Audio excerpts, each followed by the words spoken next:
Capítulo 5, o campo do trabalho. As principais ideias aqui destacadas são 5. Primeiro é sobre ciência comparada, onde ele promove ou recomenda que a gente possa promover um alargamento das especialidades pela aproximação das disciplinas relacionadas, enfatizando a importância da integração do conhecimento para evitar a limitação a uma única área. Então imagina que você tem uma área de conhecimento principal, que ele chama de área de especialidade, mas que também você tenha a mente aberta para estudar outras coisas. E assim tudo se integra na mente para um resultado bem maior. O segundo ponto é sobre a interdependência das disciplinas, que tem uma conexão com essa primeira, né? Onde ele argumenta que nenhuma ciência é autossuficiente e que a especialização deve ser equilibrada com uma compreensão ampla das ciências, sobretudo filosofia e teologia.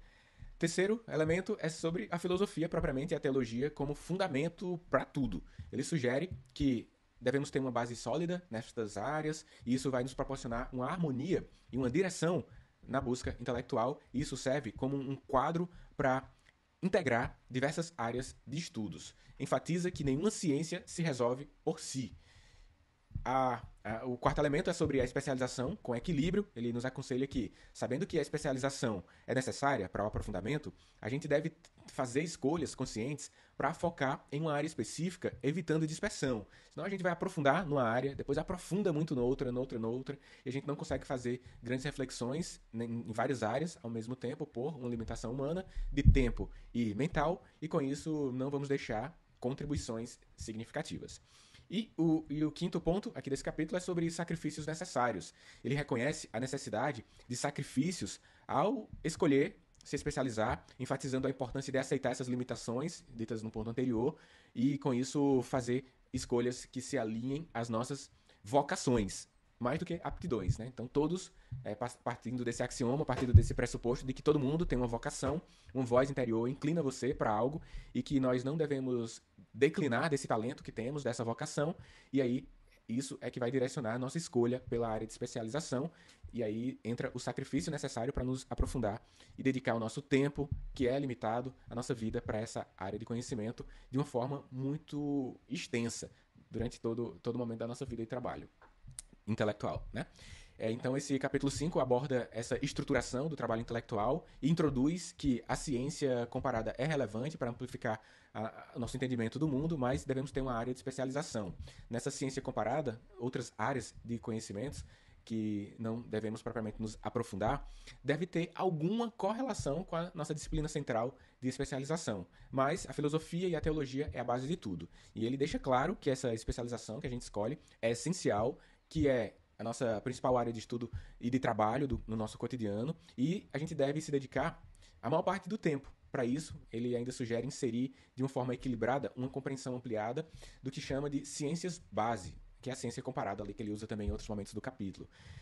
Agora, ele reforça muito que essas ciências base, né, mais do que uma... Ele não inclui dentro do mesmo classificação das áreas comparadas, ciências comparadas, e chama de ciência base, a filosofia e a teologia. E se a gente tem desenvolvimento nessas duas áreas, sabe sobre isso, pelo menos as bases, vai fazer com que a gente evite uma estagnação intelectual, porque conhecer sobre filosofia e teologia aumenta o propósito, o senso de direção e o senso de posicionamento na vida e além da vida, física e metafisicamente.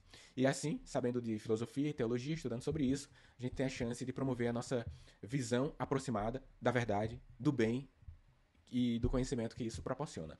Sertilanges aponta a importância de não se limitar a estudar um único assunto, reforça isso algumas vezes no capítulo, porque ele reconhece que há uma interdependência das disciplinas, e aí quando você acessa conteúdos correlacionados, através da ciência comparada, você amplifica a chance de acessar as correlações e com isso ter um entendimento mais profundo e refletir para integrar-se à realidade e encontrar a verdade que ele tanto cita.